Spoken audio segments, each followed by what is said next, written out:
Chères Vélisiennes, chers Vélisiens, bonjour. Nous sommes très heureux de vous retrouver sur Vélizy TV.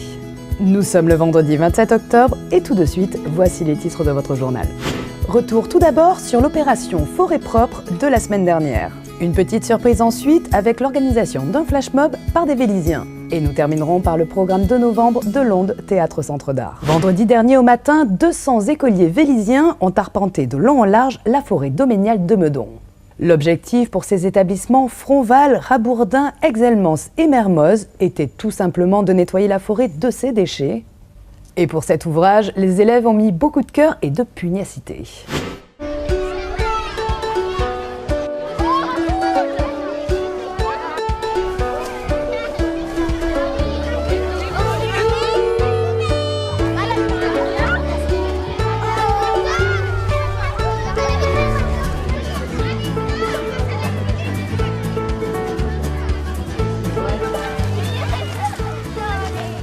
L'opération Forêt propre est menée tous les 2 ans sur la ville de Vélizy-Villacoublay grâce à l'association Ursine Nature, que je remercie pour son engagement, et aussi grâce à l'aide des services techniques qui fournissent aux enfants les sacs poubelles, les gants, pour faire en sorte que tout se passe bien. Et donc l'objectif, c'est de nettoyer la forêt, qui est notre patrimoine commun, que les enfants apprécient particulièrement, notamment le week-end ou le mercredi quand ils vont se balader avec leurs parents. Et donc ils font un nettoyage parce que malheureusement, et là ils en prennent conscience, il y a des kilos, voire même des tonnes de détritus qui sont ramassés par eux donc pour nettoyer la forêt. Ça permet de les sensibiliser au respect de leur environnement. J'espère aussi sensibiliser peut-être leurs grands frères, leurs grandes sœurs, voire même leurs parents, pour faire en sorte que quand il y a des balades ou des pique-niques dans la forêt, on ramasse bien tous les papiers ou autres détritus qu'on pourrait déposer. Alors, vous allez chacun prendre sous votre aile un CP et vous serez responsable de lui. Ça veut dire que vous l'aidez à ramasser des choses, vous lui dites, vous savez qu'il y a des choses qu'on ne ramasse pas. Qu'est-ce qu'on n'a pas le droit de ramasser? Les morceaux de verre. Les morceaux de verre, quoi d'autre? Les crottes. Les crottes, en effet, ça c'est naturel, ça se dégrade, il n'y a pas besoin de les ramasser. Tout ce qui peut blesser, couper. Donc tout ce qui est en verre, vous nous appelez. Les bâtons, on ne ramasse pas les bâtons, c'est pas sale les bâtons. On ramasse ce qui est sale, donc les mouchoirs, les canettes, les bouteilles,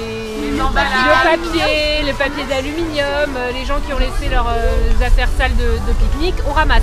On ne touche pas, si on voit un morceau de verre, on n'y touche pas, on va prévenir la maîtresse. Est-ce que c'est clair les petits?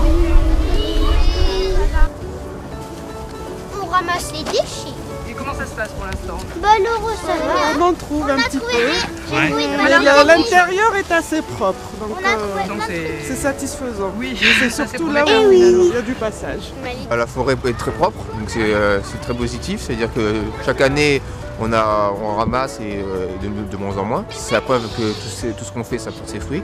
Du coup les gens sont plus concernés par l'environnement et on peut dire que du coup peut-être dans quelques années on n'aura plus besoin de la faire du coup. Vous en pensez quoi, vous, de cette opération? Je trouve que c'est très bien, ça sensibilise les enfants à l'environnement, à toutes ces choses-là, donc c'est très bien. Une maman, du coup, j'imagine? Non, je suis enseignante. D'accord. Je suis l'enseignante des TP. Alors justement, on se demandait un petit peu comment ça se préparait en amont, parce que j'imagine qu'il doit y avoir peut-être des cours sur l'environnement, la pollution, comment... Alors pas encore, pour tout vous dire, cette opération normalement était destinée au CE1, du CE1 au CM2.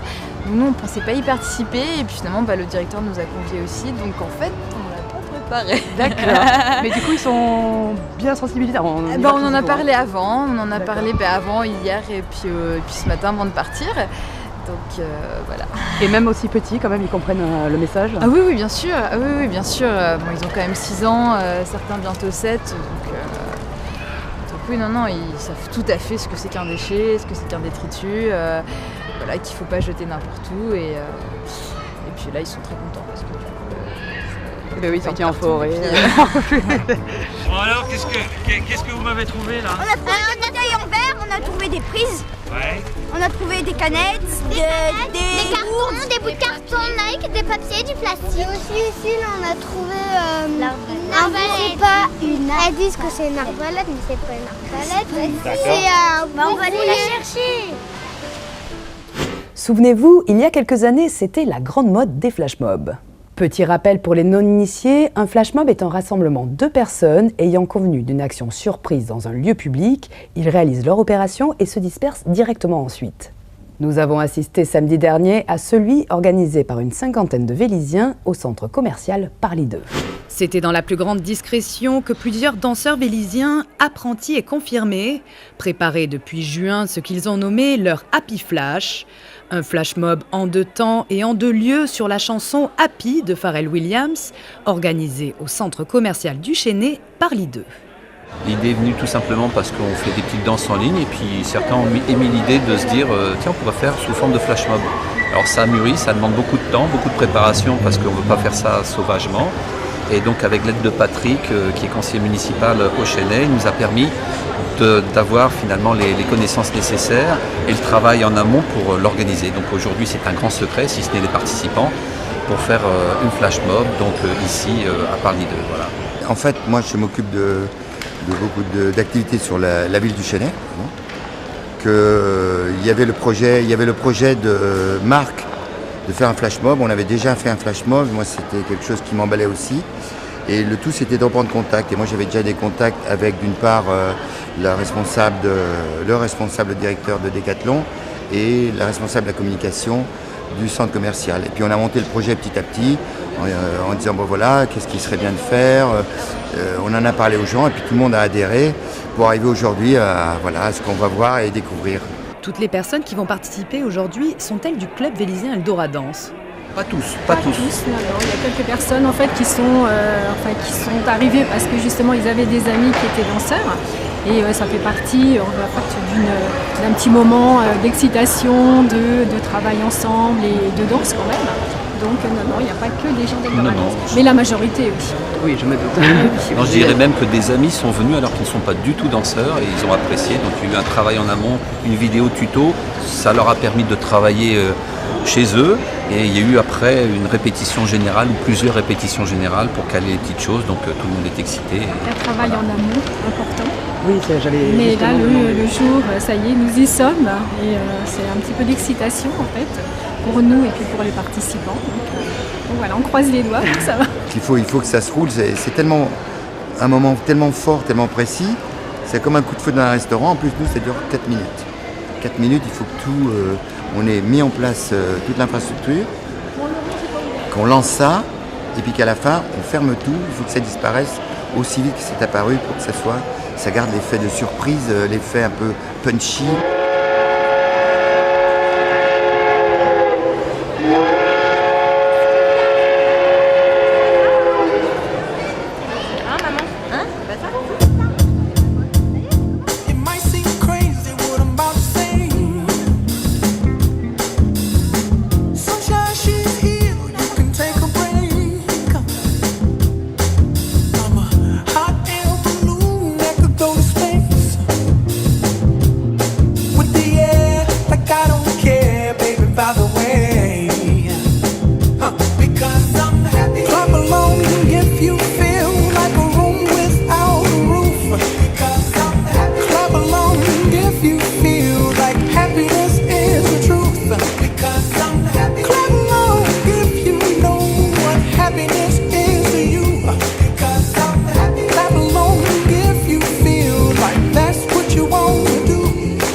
Pour le programme de novembre de l'Onde, votre théâtre Centre d'Art, encore beaucoup de musique avec Dimitri Depeyro et Loura. Du cirque également, mais aussi une expérience théâtrale de proximité avec une journée à Vélizy.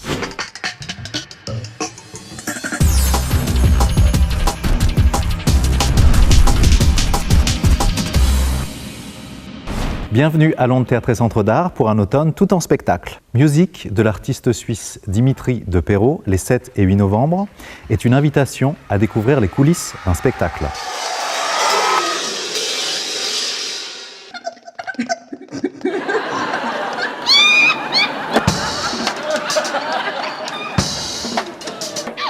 Musique est un concert unique en son genre, où le spectateur se retrouve au milieu d'un dispositif, où il entend tout, musique, son, et il devient lui-même un instrument ou une sorte de caisse de résonance, réceptif à tout ce qui l'entoure, au cœur de la musique et du son. Un spectacle à voir en famille dès 12 ans. La compagnie australienne Circa est de retour à Londres après son spectacle Opus, accueilli il y a 2 saisons. D'une énergie à toute épreuve, leur spectacle What Will Have Been est une prouesse, accompagné d'une violoniste qui nous fait voyager de Bach à l'électronique et de 3 trapézistes acrobates qui repoussent les limites du mouvement.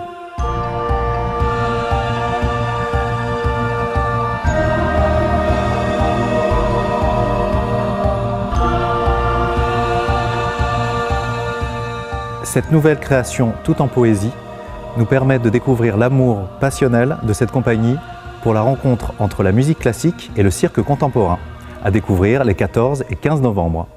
Loura viendra ensoleiller notre automne grâce à ses rythmes entraînants et sa voix grave et chaude. Chaude comme le folklore capverdien où sont nés ses parents et où elle a grandi, elle en tant que chanteuse cosmopolite, avec tous ses airs, notamment les airs les plus connus de la figure incontestée du Cap-Vert, la grande Cesaria Evora.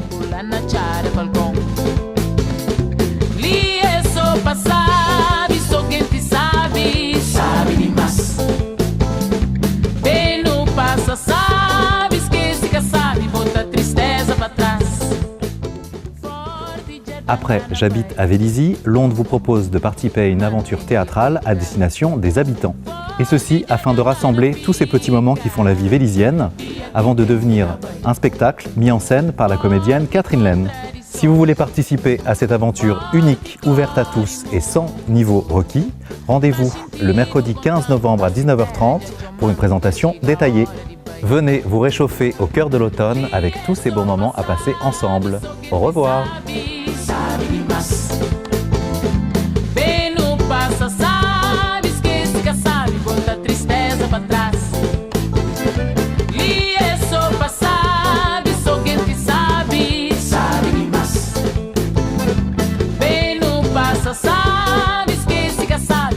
Pour ce week-end, 2 rendez-vous à Vélizy pour ceux qui ne seraient pas partis en vacances. Tout d'abord samedi, de 16h à 17h30 à la médiathèque, une grande conférence sur l'histoire du jeu vidéo. Et enfin dimanche, de 8h30 à 17h30 au centre Maurice Ravel, une bourse au vélo. Voici venu le moment de nous quitter. Merci de nous avoir suivis. On se retrouve vendredi. Un très bon week-end à tous.